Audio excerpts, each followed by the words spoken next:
Buffalo Bills Friday. So today we have a few announcements and then we're going to do open forum. And I promised when we did our last open forum, we talked quite a bit about the expansion, so I expect probably a lot of questions. Had you given you time to kind of stew on things a little bit. I know some surveys went out, but we'll get to that. First I'll start with announcements. We're a little behind in our MVP recognition. So I'd like to call up the most valuable player, our MVP of December, which is Diane Smith.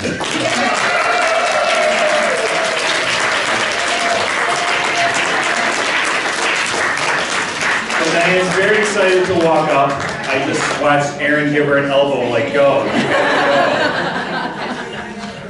Good morning. How are you? Good. Thanks. I'll have an egg sandwich.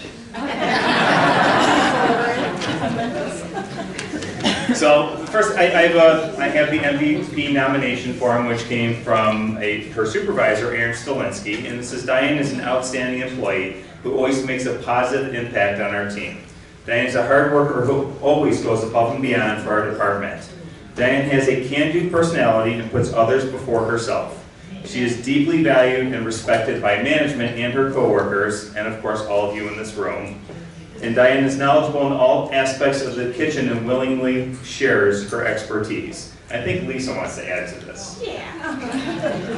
So yes, we definitely all love Diane. She just goes, above and beyond, like Bill said, puts all those special touches. She knows all of your orders before you get there. Whether you like onions, whether you want extra tomatoes, no pickles, whatever it may be, she knows it and it's ready for you. She's very creative. Willing to jump in and do anything we need. When we're short, she'll stay late. She loves doing the Christmas parties. So she's really just a well-rounded, all-over dining star for us. We appreciate her, and we know you do too.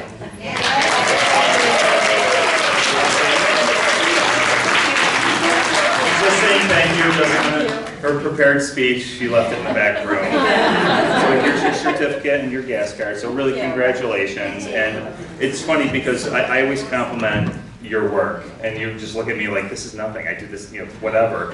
But no, there is a difference. There really is with everything you make, and you're just wonderful. And it's nice to see your happy face every morning. Thank so, you. Congratulations. Appreciate the gas card since I have an electric car.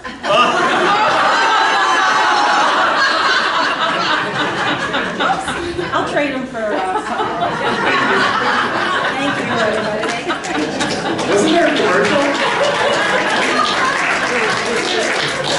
I think there's an electric car commercial where somebody kept re-gifting the gas card. So thank you, Diane. I do have another announcement. There's been a promotion that just was made public, I think yesterday or the day before. Can Melissa come up?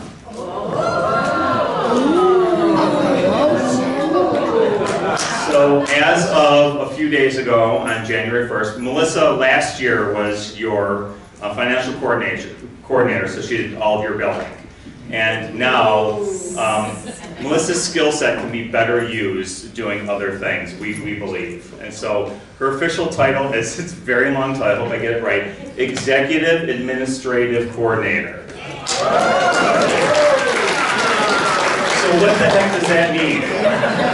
We don't know. So we're figuring it out as we go along. So the plan is Melissa's really going to kind of take over the office area and just really kind of be the person in charge of it. So part of that is executive assistant, part of that is in charge of reception, and none of this is happening this minute, we're going to transition to it, but really a lot of it is going to be coordinating a lot of the day-to-day operations for us. So the big events, you think of the COVID clinics or any vaccination clinics we have, and really kind of understanding all of your needs and being a little more in touch with you and pulling all of those things together, but really keeping all of us in line as we move forward and try to grow Fox Run. So Melissa's going to be such an integral part of that, and we're very excited for her, and she's smiling, so I hope she's excited too. So did you want to say anything? Of course, I'm not going to say no to the microphone. So I'm still going to be here. I'm just going to be in a different role. You can still ask me any questions because, as Bill put in the email, that I'm an invaluable asset, I believe was the chart, something like that. Is that what I wrote? Yeah. Yes, he did. So I am here, and I'm always going to be here for you and help however I can. So don't hesitate to come and ask for me, and I will come right up if I'm available. And if not, we'll figure something out and get you on the calendar, and I'll help you however I can. Yay. Thank you.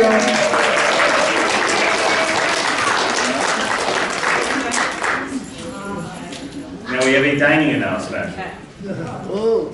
So it's January, so we all know in January we take an extra big interest in wellness and health and all those things. So we just wanted to bring up Anne Marie Nowicki and Tina Jurtowski, our dietetic staff next door, and they're going to kind of go over a little bit of things that they offer and that is going to be newly available to you from Dieting Services. We'll start with Tina.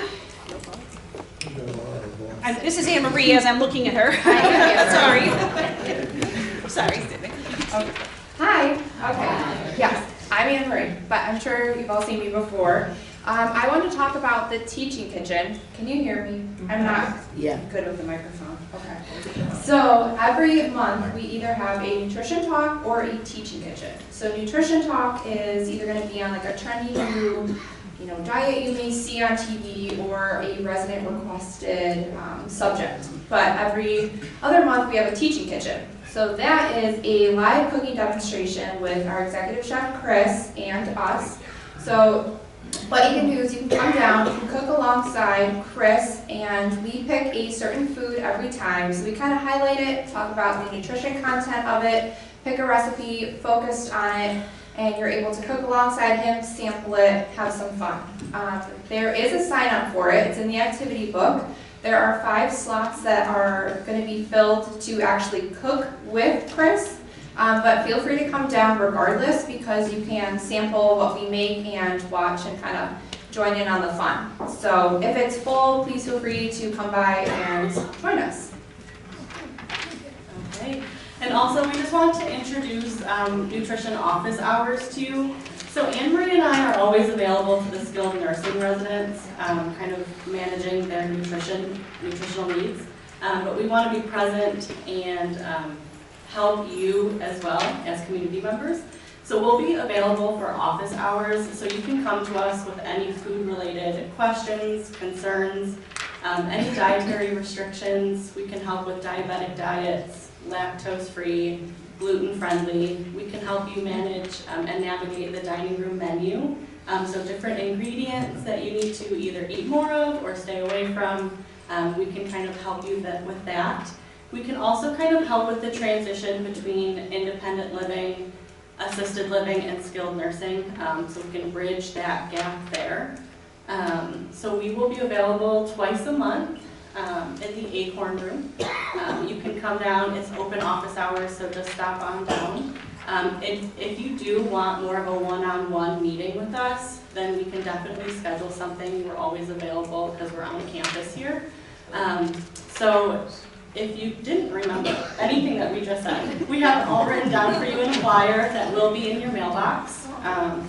So our contact information, we have our email addresses and our office phone number, when and where the office hours are. And then on the back is our future events. So the upcoming teaching kitchens, nutrition talks, and then our open office hours. We will be starting January 10th with office hours, okay?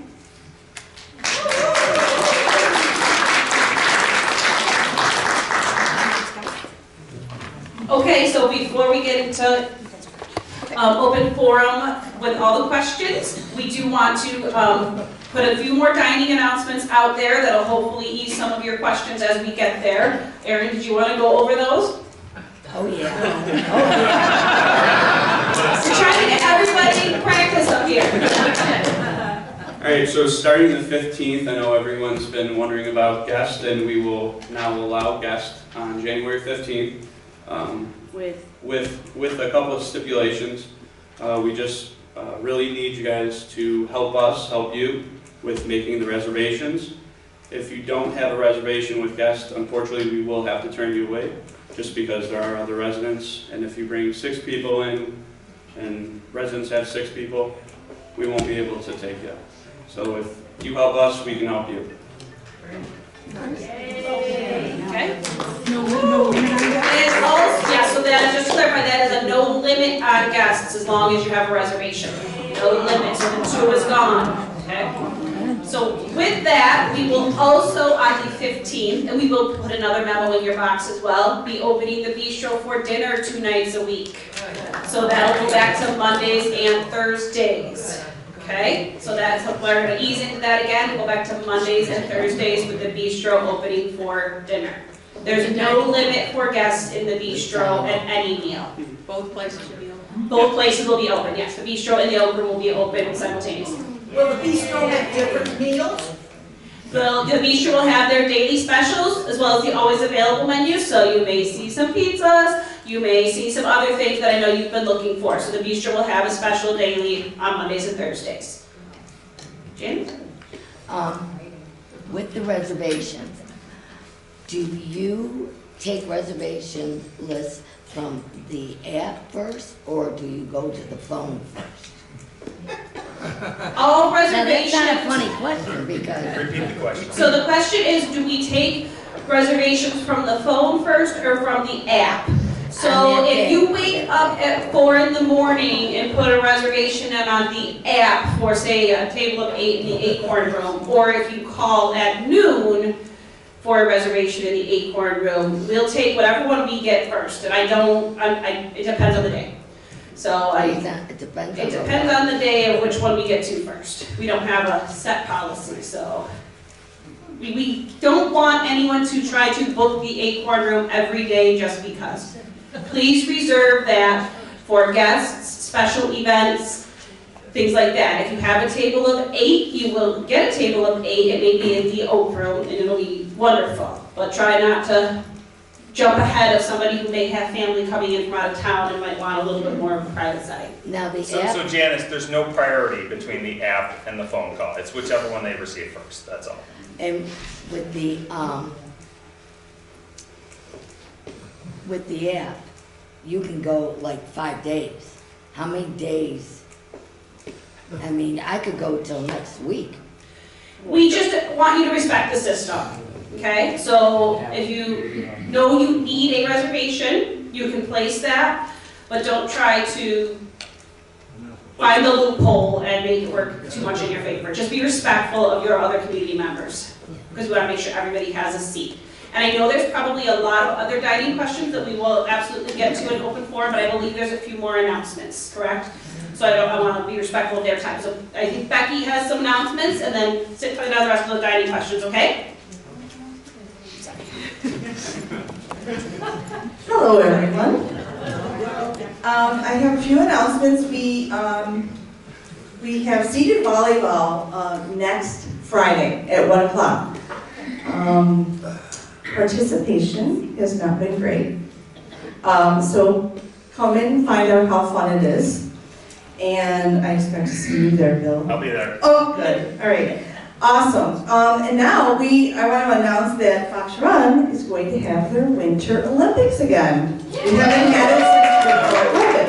So that is going to happen from February 5th through the 9th. The sports are going to be bocce, volleyball, seated volleyball, and beanbag toss, and hockey. Okay? And if you want to participate, sign-ups are already in the activities book. Okay? So look there. If you want to be on a team, sign up. And there will be 2 teams. Bill is one captain, and I'll be the other. On February 2nd at the coffee hour, we will be having our opening ceremony.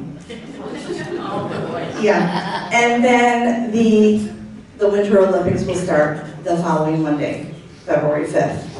Our closing ceremony will be the following coffee hour. So that, I did not write that down. What is that? 16th. So February 16th will be the closing ceremonies and the awards and everything like that. And I believe we might have some video footage of all the sports and all the fun. So remember, you can be a spectator if you don't feel like you want to participate, but it will be residents and staff mixed teams, okay? And if there's any other questions, we'll address them sometime in the future. Okay? All right. Do you have an announcement? Thank you.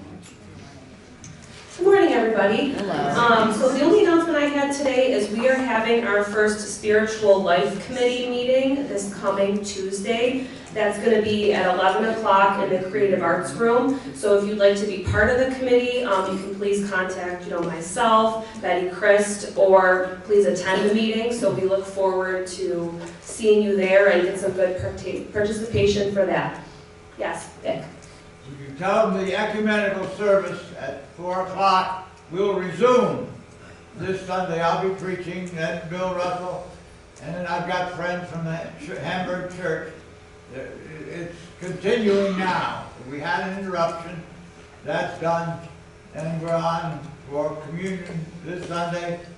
And then the service is regular Sunday at 4 o'clock, unless we can change it to 4:30. Okay.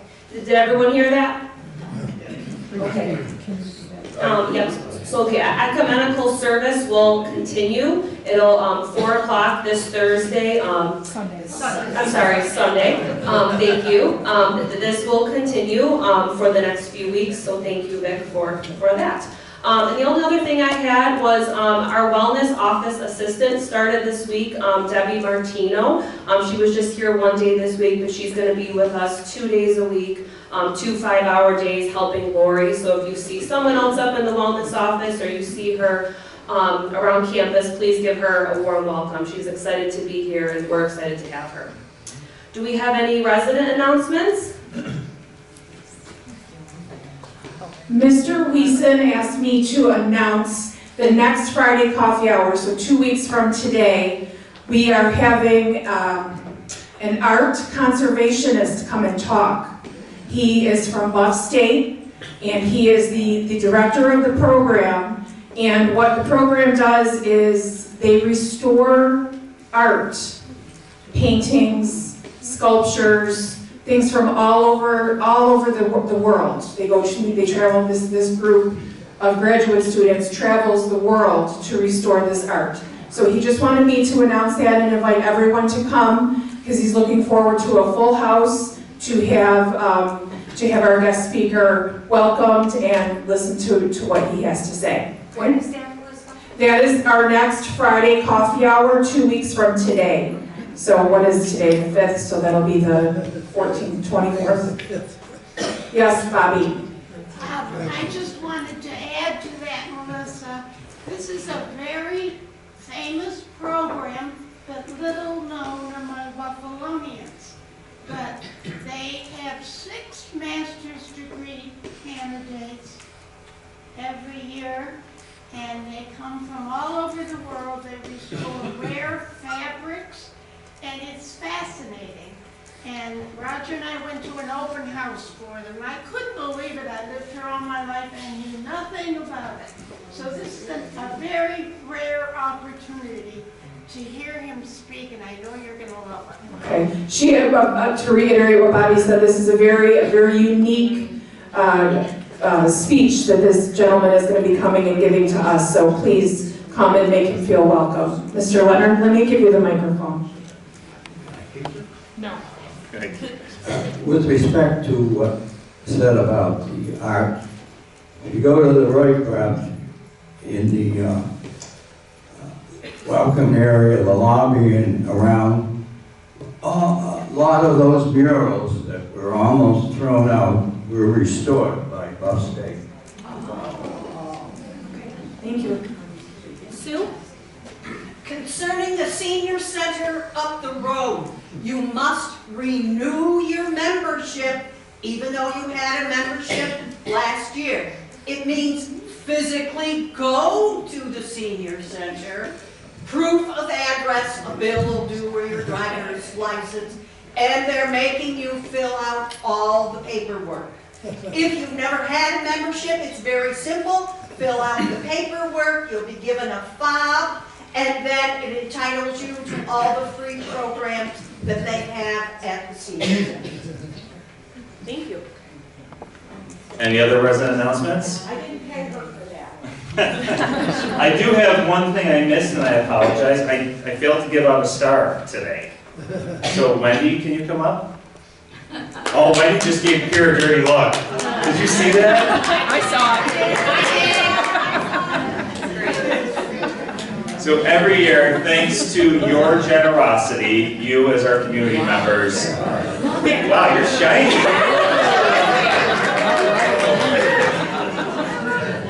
Between that and the bald head, are you guys okay? So every year, back in the day, Foxtrot used to do a Christmas party for our staff. And thanks to COVID, we turned it into something a little different, which kind of stuck because our staff appreciate it. Wendy will order meals through Ilio DePaulo's, and then we create a system where our staff on one day will pull up. We all dress up. I know you saw me in my crazy suit that day. And we hand out those meals, and we also hand out your generous gifts, which, by the way, I'm sure you've heard it already. You've seen some of the thank you cards. It's so well received, and our staff not only look forward to it, but it really warms their heart that you're so generous and you think of them. But this day where we're handing this out is very chaotic, and I don't know how we pull it off every year. Well, I do know how, and it's thanks to Wendy. So this process starts probably in about a month, where Wendy's going to start looking for, do we stick with Ilio DePaulo's, do we try something different? And she plans this throughout the year. And then when the day comes, I have to tell you, all I do is show up and smile and wear a crazy suit, but it is so well organized. And with the amount of staff, we have 200 plus employees. They all drive up to get their gift. They have family members in the car, and we take the time with many of our resident council members to say Merry Christmas and have conversations. The volume of people and the volume of meals and gifts that get handed out, it's almost impossible to do it all at once. But thanks to Wendy and her organizational skills, it's pulled off flawlessly and without any issues. So Wendy, thank you so much. Here's your star. We honestly couldn't do this without Wendy, so thank you so much. Thank you. All right, now we are on to open forum. I put 4 chairs up front because we're going to make all of you come up and sit to answer questions. No, so Allison and I are going to come and sit in the middle, and then there's always a question for Lisa and Matt, or anyone else, and so we leave a space for them so that they're not standing too long. So before we open it up to questions, I'll just give you a little information. Oh, Matt's just coming up right away. Great. I see no applause.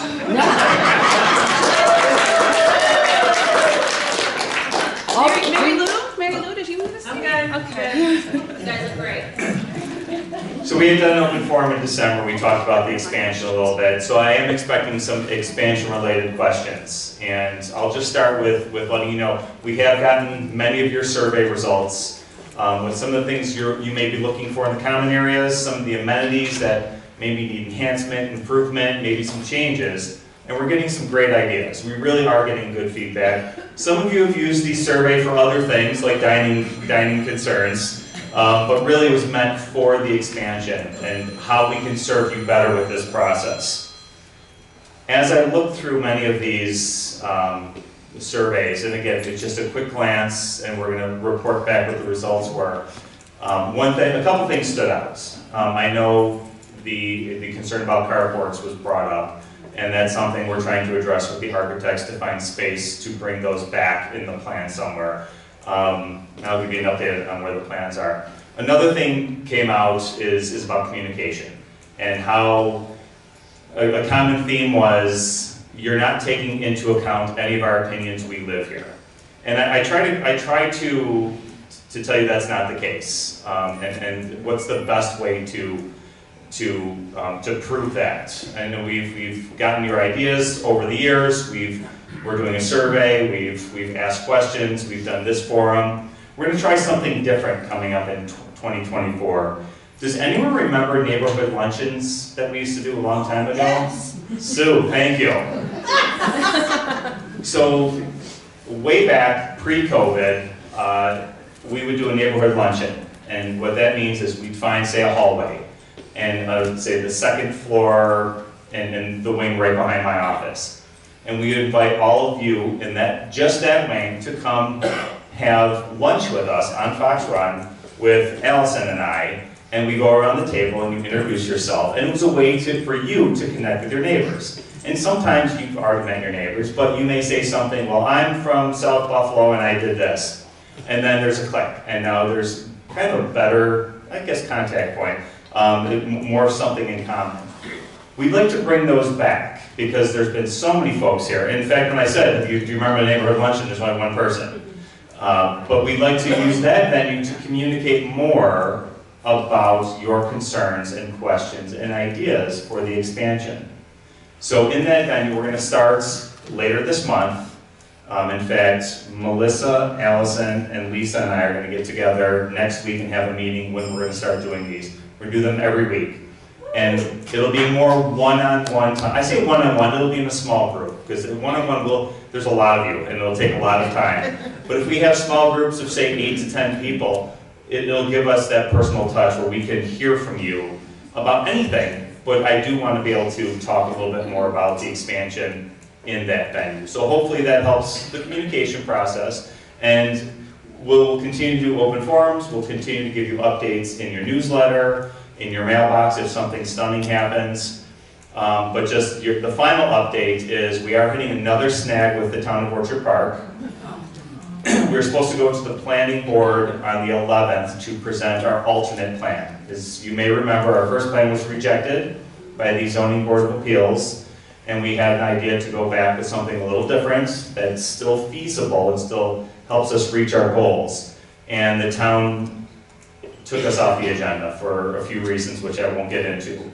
But the right people are talking to the right people, hopefully this morning, and I actually have a meeting at a Zoom call at 10:30 to take this a step further. So to tell you that there could be delays, there will be delays now. Our original hope was shovel in the ground in the beginning of 2025. Summer of 2025 would be a stretch. So we'll see where it goes. So as you think about what Fox Run is going to look like, and, oh my gosh, it's going to turn us upside down tomorrow. It's not tomorrow. It'll turn you upside down in about a year and a half. So with that, I open the floor to any questions. It doesn't have to be about the expansion. It can be about anything you want. And just remember that Matt and Lisa are sitting up here.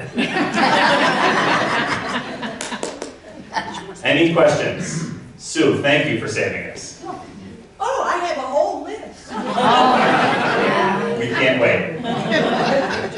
When will Wi-Fi come into the apartments? So the question is, when will Wi-Fi be available to everyone in the apartments? And we should bring a fifth chair, This will be a minute. because our Chief Information Security Officer is coming up to address that question. Good morning, everyone. I know we had said fall of 2023. We have been working diligently on it. We have increased our bandwidth, which is a really good thing because we need that for the Wi-Fi. We have actually installed something in a patio home. One patio home so far, we have to test that out. And once that is working properly, then we're going to install more equipment. So we are very close, but it does take time. So unfortunately, we did have a few weather-related issues installing some equipment on the top of the building as well. But it will be coming and hopefully soon. Any other questions about Wi-Fi? What's the definition of soon? Do you think by mid-year, spring? Definitely by mid-year, unless we have, so it's hard to put a date on it because we're still testing things. So if we hit a snag on some of the testing, then it could delay things. But I'm really, really hopeful that that's not the case. We have a third party working on that with us, Western New York Consulting. You've all met Mike Gardner. He's presented to us before. And Killian is also working diligently on this with the project. But we really don't have a specific date, but I'm really pushing to get this done ASAP. So it's not just kind of, down on the priority list. It is a priority, and we're really, really hopeful to get this done sooner than later. One other thing before your question. I did want to talk a little bit about some of the hookups. So, we're still trying to work out the logistics of this. So, it's different for patio homes than apartments because of the setup and the equipment. We haven't really, worked everything out, but likely everyone's going to get a key. So like a number scheme that you'll have to, put into, your electronic devices, which Killian will help us with that. Printers, if they're Bluetooth printers, because it's a public network, we're not gonna want those printers connected to the Wi-Fi. The reason for that is because it's not secure. And so we don't want your neighbors to be able to, get onto your printer and print things and vice versa. So it's more for your phones, for your TVs and things like that. Janice, you had a question? What is the cost difference for Fox Run from going from Wi-Fi now what we have to going to wideband? I don't have a specific cost difference because there's a lot of equipment involved. There's also more bandwidth that we have to pay for. So there is a higher cost for Fox Run, but as far as you're concerned, your cost is not going to change. Your monthly service is included in your monthly service fee, so you don't have to worry about paying anything additional at this point. Like I said, I'm really hopeful that this works seamlessly. There's always issues with technology, but we're working as hard as we can to get this done. Thank you. With that said, I just want to thank you guys for thinking of us because our costs every month go up or every year go up, and to have that, I can save $100 by getting that from you guys a month. With that being said, also, I do want to say that we're not an internet service provider. We're a retirement community. So just so you're aware, we are going to recommend that you think about getting your own Wi-Fi. And the reason for that is if there is an outage, let's say there's an outage on a weekend at 2 a.m. and someone wants to be watching a movie or streaming a movie and the service goes down, I can't call Killian to come here and fix it at 2 a.m. on Sunday. We have our personal lives as well. So I just want to let you know, we do think it's a priority. We really want to make your life here and your experience here the best that it can be, always. We always have your best interest in mind. So we understand that every cost goes up. We experience that as well, and we want to make sure everything is as reasonable as possible for everyone. Okay. All right, more IT questions? Mr. Leonard? Yes, I am really not educated on Wi-Fi, I'll admit it. I don't know what the hell it is. I'll repeat the question. What it is and what it does for us. So, as residents, what are the advantages of having Wi-Fi? So I can, go ahead. So with Wi-Fi, it enables you to connect, without having to be physically connected to any wire. And different services provide different products, obviously, but there's speed differences. So bandwidth was a huge importance for Fox Run to purchase. Because if we have every single person here streaming a video at the same exact time, that means things are going to get slow for you. So, I think with Wi-Fi, we constantly test the performance. There are places in this building that it's more difficult than others to get that service because of, just how the building is laid out. So we do rely on Verizon and Spectrum for both of these services. I'm not, technically educated on internet and Wi-Fi, but I know that speed and performance is a really important thing. Did I answer your question? Not really. So, I don't know what. So what the Wi-Fi does for you, Dick, is it allows you to use your smartphone anywhere you want. It allows you to stream movies. So many of you have smart TVs. and they're not plugged into a wire. You can, if you have Wi-Fi connected to it, it's a way to get internet access without plugging in, essentially. So you can be in the bistro watching a movie on your iPad because of the Wi-Fi. Without plug. Otherwise, you'd be dragging a cord all around the bistro. Lisa would be tripping over it. Yes, Kathy. I have a couple of questions about the expansion. Okay. Thanks, Jill. When you go to the variance meetings, how many people or who from here goes and makes the request for the variance? Okay, so the question was, when we went to the variance meeting, the zoning board of appeals meeting, who goes to that meeting? So we have a kind of a key leadership team as part of this project, and so a meeting like that would be our consultants, One Point Partners. We have one of the partners in the organization is always there, and then they have a project manager who's in every meeting. In fact, he organizes and runs everything. From Fox Run, we have a leadership team that are involved in many of the aspects. Primarily, Jill, our CFO, and I are the two key leaders that go to most of the meetings. Matt is there as well. Matt's so heavily involved in the project aspect of it, the construction part of it.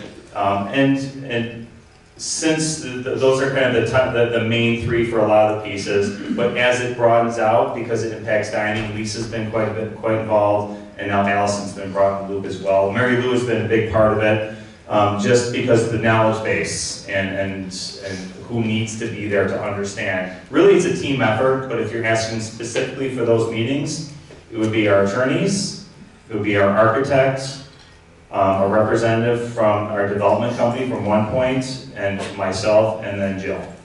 And then we did have some residents who came on their own as volunteers to that meeting. I know Jan Brenner was there. I believe Dick O'Brien came, and George Herbert was there as well. What is the biggest problem? What is the biggest reason that they refuse to give us the variance? Great question. The question was, what was the biggest reason why the town refused our variance request? So the town has certain codes. Every town has that, and you have to operate and build within those codes. The town code requires a height limit of 35 feet. They also have written in their code that you cannot have 3 stories. In fact, it's written strangely that you can only have 2.5. So, I know. So, if you look at the building we have, it's 35 feet high. It's actually just under 35. So our current building meets those limitations. But we have this huge attic space that's just a giant empty space. Our developer proposed we keep the same height. We're not going above 35 feet. But instead of a steep pitch like this, our roof will flatten out a little more and allow us a 3rd story so we can bring in more residents. The town said you can't have 3. So we went to the town and we told them we're a faith-based not-for-profit, and this is our goal, and there's a demand in Western New York, and there's not many places like this, and we're asking that you allow us to have 3 stories. And they just said, no 3 stories, that's it. It's in our rule. We can tell you yes or no, we're telling you no, and that's it. Very simple. Is the refusal, is that does the entire zoning board say no, or is there anybody else? Great question. So it's really more about, the question is how does the zoning board votes? So we give a presentation to the zoning board to say here's what we want. And then they ask questions, and then they open it up to the audience. And people in the audience, neighbors, were saying, we had a neighbor that said, I've never seen that before, and they said, we love Fox Run. The gentleman said, my wife and I walk here every night, we live on Big Tree Road, they're a great neighbor. And we had people across the street that said, I really don't know what they're doing, and I'm nervous, so I'm reluctant to say yes. They don't have a vote, but they have a voice. So the zoning board hears their voice and hears their questions, and then they deliberate amongst themselves while we're sitting in the audience. So picture this board, and then they're, Matt, what do you think? Should we let it go? No? Nope. And there's, I believe there's 4 questions. 1, 2, 3, there's 5 people on the panel, and then an alternate, and then they vote. So the chairperson made a motion, I make a motion to deny the requests.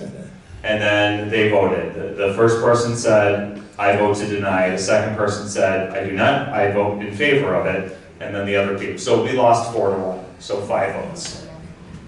All right, thank you. Yes. I have a suggestion.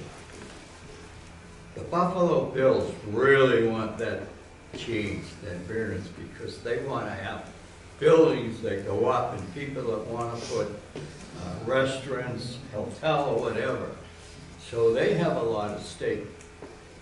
I suggest that you contact the Bills and see what you can work together. So the point was to contact the Bills because they're going to want buildings that go up to. Actually, I think the Bills are the problem.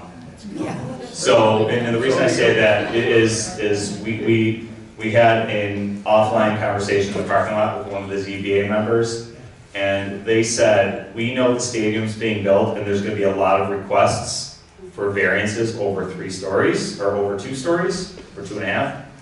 We don't want to set a precedent today because we know those requests are coming. So this is just my personal opinion. I believe that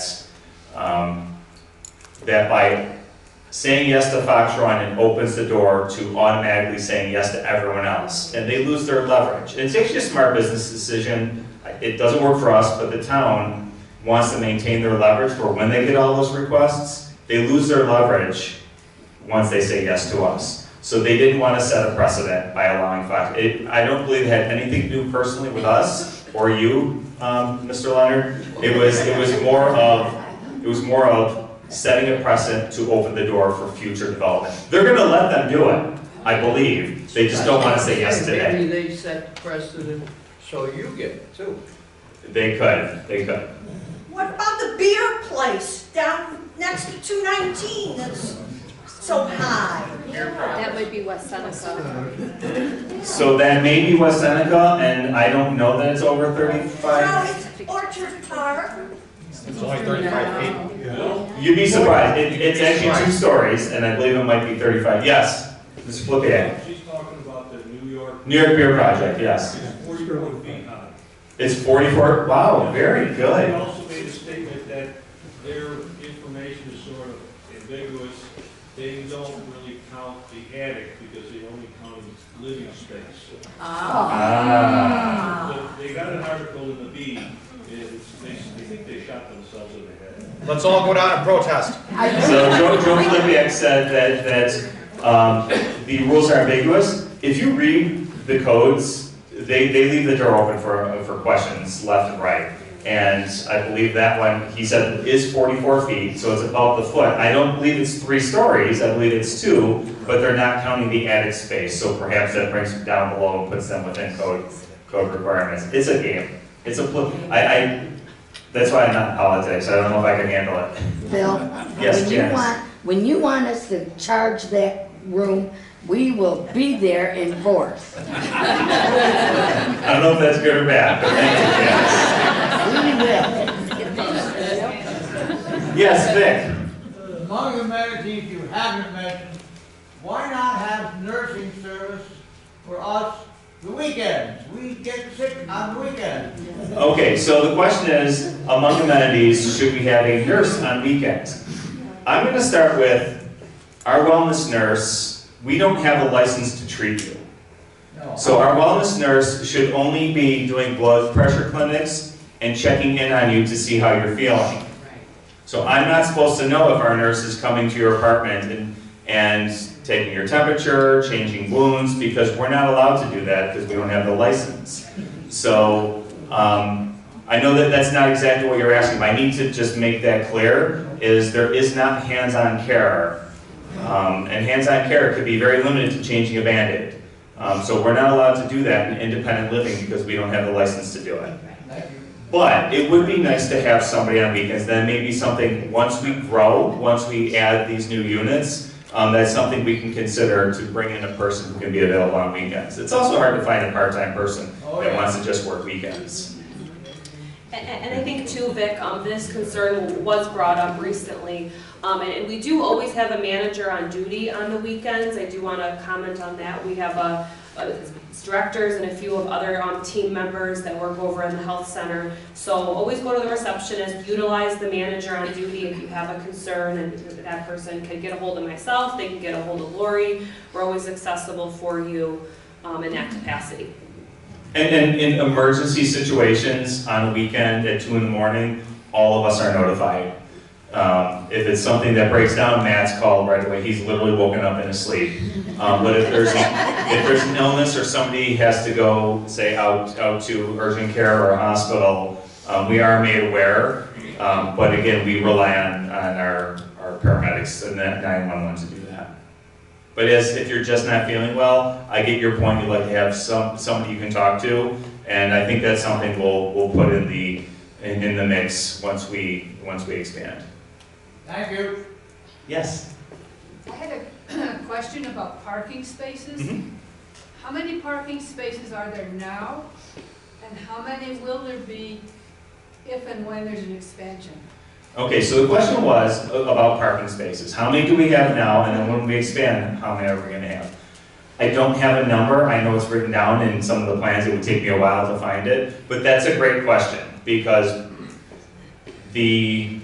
actually both wings that we're proposing are going to eat up parking space. Right now, for a residential building, we are way over on the number of parking spaces that we're required to have.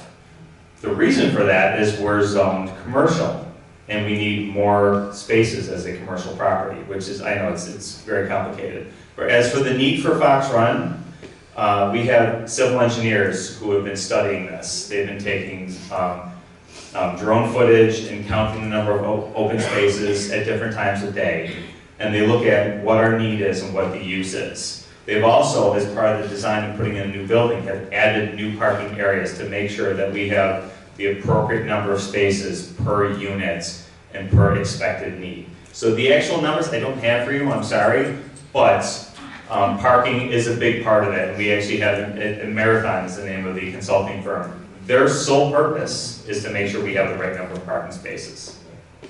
Oh, yeah. Yeah, follow up. Will you be putting in charging stations for? That was one of my asks, to put in some of the new charging stations for Diane's electric car.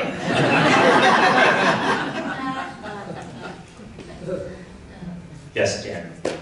Will you be able to sort of switch horses in midstream if you start this project and then Orchard Park allows a 3-story? So that's a great question. Can you switch midstream? We're actually proceeding with we had 4 different plans. They've already shot down 2 of them by I gotta be careful which fingers I drop here. There's 2 left. One does not work, so we moved to another plan and we haven't got approvals for it, but because the timeline has so many overlapping pieces, and we haven't even hit the big one yet, which is New York State Department of Financial Services. So the board has voted to continue to move forward in design development phase. So what that means is, first there's schematic design, which is broadly, what's it gonna look like? Design development is actually getting into the nitty-gritty of the square footage and the layout of each apartment, the layout of the office changes, the amenity changes. They're actually drawing that today, even though we don't have approval. So we're taking a risk by spending the money on these architectural services with hopes that they say yes. Because if we wait until they say yes, this thing is going out to 2026, 2027. So we are overlapping, but we can't start building anything until we get approval. Can you start doing things in the common areas before? We can. So the question is, can we start doing things in the common areas? We can, but we're not going to. And the reason for that is this whole project is being paid for. It's a big number. It's going to be paid for through bond financing, likely. And the changes to the amenities, we wouldn't be able to afford without that borrowing for the total project. Okay. So the wonderful ideas we have for amenities in the commons, we won't be able to do all of those. I do think if this never gets off the ground, we're going to have to start doing some things, do some expansion pieces, but we won't have the capital to do it, so it'll be slower and much more drawn out. So the plan is immediately we're not going to start anything in the commons, and you won't see the big changes, you might see little ones. Do you have some capital reserves now? We do. We have cash to do, which is why we can move forward with design development. I mean, it's probably several $100,000 to just design things. So that's coming out of the capital that we've built up. So we do have the capital to do some things, we just have to be careful If the project doesn't work out, we have to be careful with those dollars because they need to serve Fox Run long term. Sue? On the second floor, where the offices are going to go, are you going to build out on the roof area behind the library and the card room so you have more expansive space? So the question is, are we going to build out on that unused patio behind the library and the card room? That's going to be one big glass wall office for me.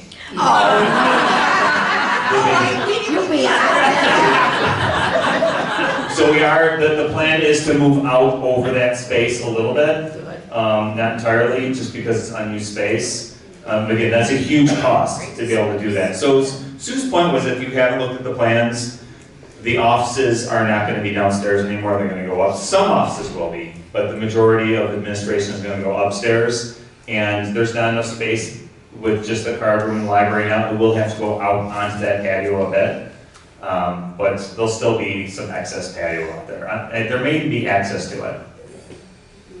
Good. Is there Yes, Margo. Oh, sorry, Kathy. Is there a charge to residents for using the charging stations? So we don't know how, so the question is, will there be a charge to residents for using the charging stations? I've never used one, I don't know how they work, so I can't really answer that intelligently. I think there will be, because that's how the stations work now, because I don't know that we want to put that burden on everyone, so it'll be for the people who actually need to use it, but I don't know what the charge looks like, so that's a tough question for me to answer. Margo? How is the design team considering, we'll be losing a lot of green space? And how can we account for that? Because the green space now is so important. Right. We have all that over here, we're gonna lose it. So, green murals. I'm gonna put them all down. I can't help myself. It's a defensive mechanism. I crack a joke. So the question is, what do we do about green space? There's not going to be a lot of green space being lost. Hold on. The majority of the expansion is parking lot. So the green space that will be lost are for the patio homes that will be across from the health center, and there will be 4 clusters or 8 units. And that will take up the grassy field, but they'll still have the green space behind it. We still have plenty of green space around the campus. I know there is they are planning over in the south to add some new green space off of, say, if anyone knows where Alona is, or her unit is, there'll be some green space added there along with parking. But really the biggest loss of green space will be for the patio homes, and I don't know how to make up for that, other than to say we'll make it as aesthetically pleasing as possible, and they will have the backdrop of the woods, and this open field will still be here. So there's not, the majority of this expansion is on pavement. Does that help? No? Okay. I like the walking around there, so. Oh, and I believe the walking path will be expanded as well. So it'll be better than what we have now, and it will still be along the green space that we have now. Good. Yes, Beth? Would you go ahead with the patio homes if you can't do the apartments? Or is it all together, or what's the? That's a good question. Right now, it looks like economically it doesn't make sense unless we have greater numbers. So we may not do that. So the question was, will we go ahead with just patio homes if we can't do the building? I'm going to say no right now, but I don't want to just definitively say no, because the developer may have some more ideas and look at projections and budgets to say, hey, economically this does work for Fox Run, does benefit. If it's not going to benefit all of you, we're not going to do it. Thank you. Yes, Vic? When this building starts, will you make the hallways wider? So the question is, we make the hallways wider? No, the hallways will be the same size as what we have. The truth is, our hallways are considered extremely wide compared to every other. Have you ever been to Canterbury Woods? It's half the size of the hallways. I'm not joking, half. You walk in and you feel like it's tight. So we're considered to have more than what we need, so I don't know that so in the design now, it's going to be similar to what we already have. So. The possibility of purchasing property on California Road that abuts Fox Run, has that moved anywhere with that possibility? So the question is, I know we had talked about, we were looking into possibly purchasing property adjacent to Fontron. It has not moved. It's still in the works, but we're not planning on using that for this part of it, for part of this, because it's such an unknown. And it's an unknown whether we can get it, it's an unknown in timing. But it's more for future, if we can do that, that would be great. But no. it isn't totally nixed. No, it's not mixed. It's a slow process. It's there, and we'd love to have it and be able to do things, but we're moving forward as if we're not getting it. Question for Lisa. Thank you. Take a breath. I was trying to be a dinosaur. If I don't move, they won't. Lisa, can we have more meatless options on our menu? Yes, we will definitely. The question was, can we have more meatless options on our menu? We will do that, definitely. I definitely see a need for more vegetarian items, so yep. More than meatless Monday, we will include that. I'll talk with Chris. So will there be like 5 options then on the menu for dinner? I don't know. Meatless? There might be more in the bistro. So look at that menu too. I don't have the details because we just talked about it, and I'll figure that out. Okay, good.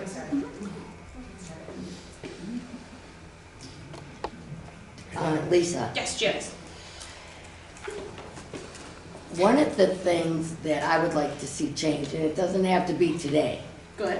It's not going to be thank you. But I like the salads, and you guys prepare a great salad every day. But where's the possibility of creating my own salad?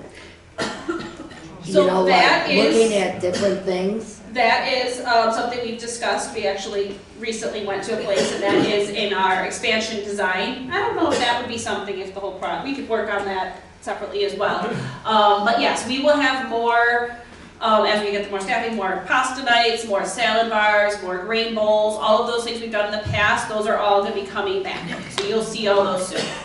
I'm just gonna go ahead and just give you a little more detail. Okay. So the visit we had to other communities really was fruitful. We came up with some ideas that we'd like to do. One of the things that stood out was a salad bar, but not a self-serve salad bar. It was one with all the pieces, and we had, if you can staff it, and then it was everything you wanted. And we loved it because that's what we got. That's what we had for dinner. And we'd like to be able to do something like that. I would love that. But that's, again, that's future. And that's, like Lisa said, if this doesn't work out, this project, that's something we can still do. Mr. Leonard. Ever thought of variances? Have I ever thought of variances? Yeah, you wrote reasons why we can't expand that have some social or legal significance. I guess I don't understand your question. Well, what it is really giving you a reason why that particular law or restriction can be avoided. It's a variance.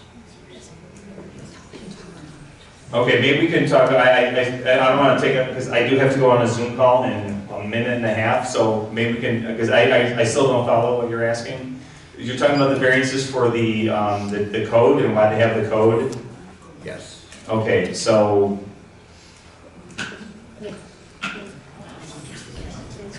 All right, well, can we talk later, because I'm not following. I might be able to get another question in. Yes, Dr. Gouling. I have a little question about the quilt. Cooks? Quilts. Quilts? Yes. Oh, quilt. Quilt. Oh, she left. I'm usually late with things, and sometimes I want to order my meal when I'm not around and I don't have the menu. And I look on Quilt, and I can find the next day easily, but the current day seems to be gone. So I'm not sure, well, I don't know how to use Quilt, or there's some kind of automatic removal of the day's menu at a certain time of the day and so forth, that kind of thing. The other thing is, I don't always see desserts on Quilt. Maybe they're made late in the day. I don't know. I'm just trying to get clarity on that. Okay, so with Quilt, the question, just to clarify, was the menu seems to be disappearing a little bit earlier. I'll work with Jill. We'll make sure that the timing of that is set, or actually probably Killian, is set so that it doesn't disappear until after the meal period's over. So we'll double check that Sometimes you may need to close your app and reopen it also. I know some people have said the next week venue's not there, if you're looking ahead. If you close your app and reopen it, it just does a little refresh and that will pull it up. The desserts, I don't know why they're not there, but I'll work with Aaron on that because he uploads that menu. And sometimes, maybe if it's a buffet night, but we will double check to make sure they're all there for the desserts. So the quill process is very manually intensive. So if there's a day where somebody gets caught up in something, it may be, like for example, the Fox's Market, I'm gonna look for next week's right now, is when I get back to my office, and it may not be posted yet, and it'll just take a little bit of time. I just have to be patient with it. I have to get to a Zoom call with our attorneys, but I can have Matt stay up here and Allison and Lisa if you want to keep going, or we can end it. Do you think there's going to be more questions? Oh, we'll take this right here. Yes. Okay, I was wondering if there could be a weekly publication of what the menu, the daily special in the bistro, because you can't plan ahead if you don't know until when you have Correct. Daily specials for the bistro will be posted currently in the day for the day. We like to let the chefs come up with those and use their creativity. Just like when you go to restaurants, they have daily specials, so you're always available, menu will always be there. But if you come down and say, hey, I really like that bistro special, feel free to go to the bistro, and otherwise the Oak Room menu is always posted ahead. So it's just that one special that we wait to post until that day. We want to make sure the products have come in. Like I said, we like to give our team creative freedom and things like that. So just the bistro special we posted in the day. It's usually ready about 2 o'clock. So you could call down and ask, and we'll work to get that. Again, like Bill said, it is a manual process. We try to get it on the TVs and on the app as soon as possible. Sometimes life happens and it gets delayed, but it should be ready by 2 o'clock. Ms. Bolger? Can you get the Oak Room meals in the bistro? No. So that is something, for those of you who've been here a while, you might be able to get a special A in both rooms. They're 2 separate venues. We want to keep them 2 separate venues. Otherwise, we might as well, like Mark Curley used to always say, bust down the wall and make it one place. You can't get a hamburger in the Oak Room, and you can't get chicken parmesan if that's the special in the other room. They are 2 separate venues, 2 separate registers, 2 separate staff running those facilities on those nights. Lisa, what's the days you said? Mondays and Thursdays, so the happy hour nights. Oh, okay. Okay? I see Alona back there. Oh, and she's way before Mrs. Fletcher. Mrs. Fletcher? I want to say, Allison, we're so glad you're here. I don't believe you've been here long enough to say how's it going, and is there anything you can see that might be new as you kind of create your path here? Oh, well, thank you, Mrs. Fletcher. Thank you for the warm welcome. Yes, it's been, I started at the end of September, and it honestly feels like I've been in the position a long time. It really does. There's been a lot of different things that have been, thrown my way. I've learned as I've gone. I really am grateful for all of you and your patience with the transition. All your warm wishes. I have a great team behind me. I'm really grateful for my staff. I work with a great management team who has been there for me through and through. So I look forward to 2024. We have some good goals, some different things that we're going to be doing that you're going to see in our department. And it's been a wonderful transition. I feel very blessed for the position and the opportunity.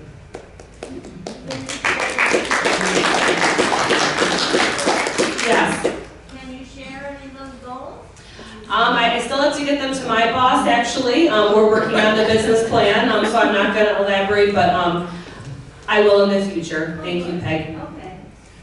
Yes, Alona. I just want to say this is a fantastic meeting. I think I'm very optimistic, especially with the return pre-COVID of all of the activities and the meals guests coming in, hoorah. And Matt, your team, I can't say enough about them. And Allison, you're fantastic, welcome to the group. And of course, Diney, I always have a few little complaints, but guess what? They're always taken care of, and you guys are fantastic, and we appreciate you without a doubt.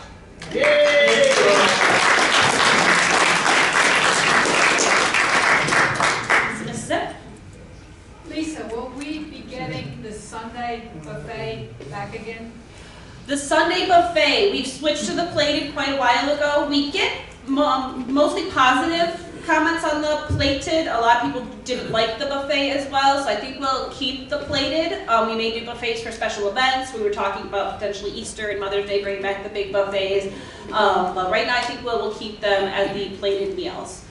It's much easier for people when they want to come down for a brunch item and then grab a to-go option for dinner as well, because they can get that composed meal, where when we have a buffet, you can't take the takeouts through the buffet. So it works better for people who double up on Sundays as well. Matt, quick question. The woodworking shop. Yes. Okay, it's growing. Yes. It really is. It's fantastic. Is it going to be expanding at all? Because they're running out of room. Okay, so the question was, part of the expansion, is the woodworking shop going to be expanded?